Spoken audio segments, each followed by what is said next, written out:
Alright, so continue tayo sa ating paglilibot dito sa Maze Organic Garden.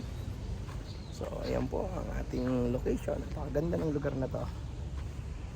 Ito yung kanilang events house. Namaya ay merong Christmas party dyan.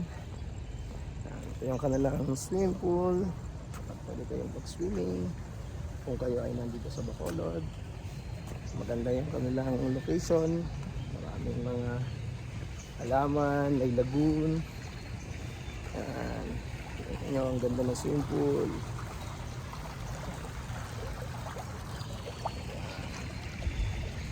Yan yung isa pang another on the left side. Yun dyan. Ito, dito pala.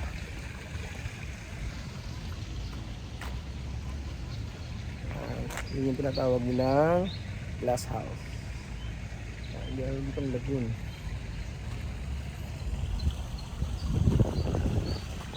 So ito yung isa sa gusto kong tingnan kung tao na ng million flowers daw to. Itong gusto kong makita kung dadapuan to ng mga stingless bees natin. Kaya inobserbahan ko kung meron na ngayong umaga. So wala pa. Ayan, may akasya. Ayan, may kabayong hindi gumagalaw. Ayan. So check ko lang yung mga bees natin dito. May mga manok pa sila doon. Nakaaman pa yung kabayo. So daming akasya. So check ko yung another colonies dito. Nakapag-walking na din tayo. Mga ibon pa dito, mga wild. Ito yung water park para sa mga bata.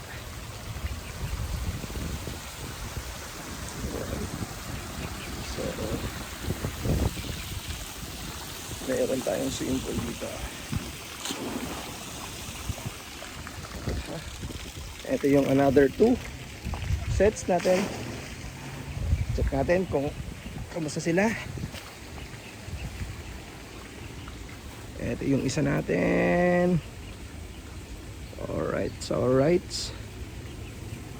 Check natin to. Okay. Ito, check natin.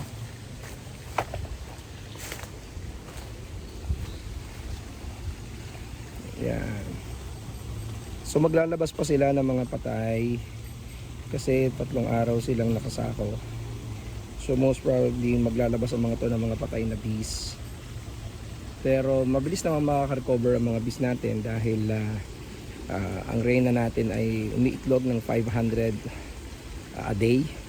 So maraming mabubuhay pa rin ng mga bees, 500 or more na mga bees kada araw. Kaya ang gagawin nila dito, itatapon nila yung mga bubuyot sa labas ng patay.